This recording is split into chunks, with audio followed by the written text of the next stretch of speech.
नमस्कार मैत्रिणींनो, श्रुती निजय माझ्या चॅनलमध्ये मी पुन्हा एकदा तुम्हा सर्वांचं मनापासून स्वागत करते।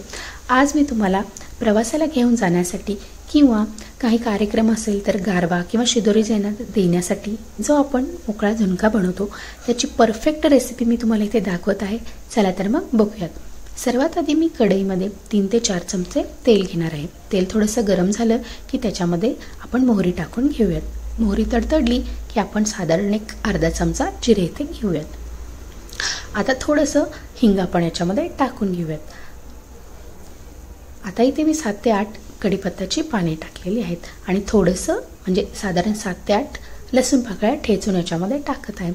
आता एक 2 मिनिटं आपण लसूण भाजून होईपर्यंत फिरवत राहूयात। या झुणक्याला थोडासा तेल जास्तच वापरायचा, त्याच्यामुळे झुणक्याला कलर छान येतो आणि तो जास्त दिवस टिकतो।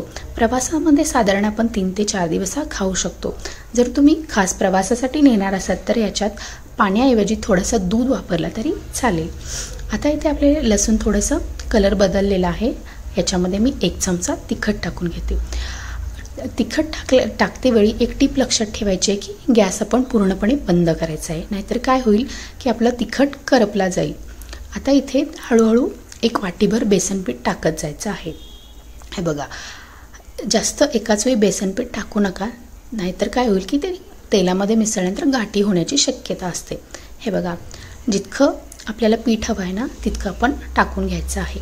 इथे मी 1 वाटीचे प्रमाण दाखवत आहे, तुम्ही कमी जास्त करू शकता। आता मी हे सगळं मिक्स करून घेते, म्हणजे पिठाला तेल लागेल असं मी मिक्स करून घेतलेलं आहे। इथे माझं पीठ मिक्स करून झालेलं आहे। हे बघा, आता मी काय करणार आहे, दुसऱ्या बाजूला मी थोडंसं पाणी गरम होण्यासाठी ठेवलेलं आहे।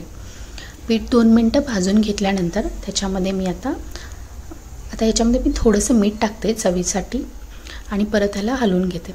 इथेच मी 2 मिनिटं पीठ भाजून घेणार आहे। त्याने काय होईल की ते लवकर करपणार नाही आणि त्याला थोडासा खुसखुशीतपणा, म्हणजे काय म्हणतो की ते भाजलं जाईल पीठ, त्यासाठी असं इथेच आपल्याला 1-2 मिनिटं साधारण भाजून घ्यायचं। त्याच्यानंतर असं थोडं थोडं करत आपल्याला पाणी टाकायचं आहे।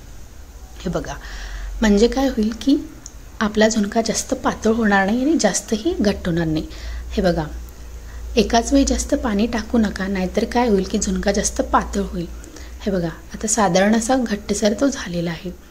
लागेल तसं आपण हळूहळू गरम पाणी घालायचं आहे, थंड पाणी अजिबात घालू नका। त्याने काय होईल की काही वेळा गाठी होण्याची शक्यता असतात आणि ऑलरेडी आपला झुणका म्हणजे पीठ आपण गरम केलेलं असतो, त्यामुळे वरून पाणी जर थंड पाणी घातलं ना तर त्याचं टेम्परेचर बदलत राहील। आता मी परत इथे साधारण 1 ते 2 चमचे असे पाणी घालून घेणार आहे। हे बघा, आता परत मी हे एकत्र मिक्स करून घेते। हे बघा, हे झुणका आपल्याला 1-2 मिनिटं सतत हलवत राहायचं आहे, नाहीतर काय होईल की खाली ते करपण्याची शक्यता असते। आता वरून मी चवीसाठी साखर टाकते। साखर ऑप्शनल आहे, तुम्हाला जर आवडत असेल तर टाका, स्किप केला तरी चालेल। आता काय करणार आहे, आता इथे मी परत थोडंसं तेल टाकते। वरून थोडंसं तुम्ही तेल टाकू शकता, 2 ते 3 चमचे। काय होणार आहे, आता आपण हे तेल आणि आपण जे पाणी वापरलं आहे त्या वाफेवरच आपल्याला झुणका शिजवून घ्यायचा आहे। आता असंच जर आपण खाऊन बघितला ना तर तो आपल्याला कच्चा लागतो, त्यामुळे ना, आणि ह्याच्यामध्ये आपण पाणी जास्त टाकलो नाही त्यामुळे ती करपण्याची शक्यता असते, त्यामुळे वरून थोडंसं तेल टाका। आता झाकण ठेवून 1-2 मिनिटं आपल्याला वाफवून घ्यायचं आहे। मध्ये मध्ये सारखं चेक करत राहा की तळायला तो लागतोय का। हे बघा, इथे थोडंसं आता लागत होतं, त्यामुळे मी परतून घेणार आहे आणि परत असं चमच्याने हलवून परत एकदा झाकण ठेवून द्यायचं आहे। हे बघा, आता मोकळा झालेला आहे आणि त्याचा कलर देखील किती चेंज झालेला आहे बघा। हे बघा, असं गारवा किंवा आपण शिदोरी देतो तेव्हा असा परफेक्ट झुणका खूप महत्त्वाचा असतो। आता वरून थोडीशी आपण कोथिंबीर टाकून घेऊयात आणि झाकून लावून परत एक थोडंसं वाफ काढूयात, म्हणजे साधारण 1 मिनिटं आपल्याला वाफवून घ्यायचं आहे। हे बघा, आता जर आपण ह्या स्टेजला आपण जर खाऊन बघितलो ना तर समजेल की आपलं पीठ हे शिजलेलं आहे। काही वेळा काय होतं की आपण गडबड करून काढून घेतलं ना तर पीठ हे खाताना कच्चं लागतं, तर तसं चांगलं लागत नाही। हे बघा, वरून मी चमच्याने तुम्हाला दाखवलं तर किती मोकळा झालेला आहे। काही लोक काय करतात की पाणी टाकून त्याच्यावरून पीठ टाकतात, पण तसं शक्यतो करू नका।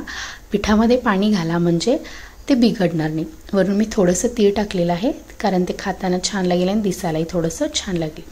इथे आपल्यामध्ये थोडंसं दूध टाकल्यामुळे ना तो 2 ते 3 दिवस प्रवासामध्ये टिकतो। इथे माझी रेसिपी तयार झालेली आहे। तुम्हाला जर ही रेसिपी आवडली असेल आणि तुम्ही अजून माझ्या चॅनलला सबस्क्राईब केला नसाल तर नक्की सबस्क्राईब करा आणि लाईक करा आणि तुमच्या मित्रपरिवारामध्ये शेअर करा। घरी एकदा हा ट्राय करून बघा आणि नक्की मला कमेंट करून सांगा की कसा झाला आहे। तोपर्यंत बाय बाय। पुन्हा भेटूयात अशाच काही नवनवीन आणि पारंपरिक रेसिपीसोबत। बाय।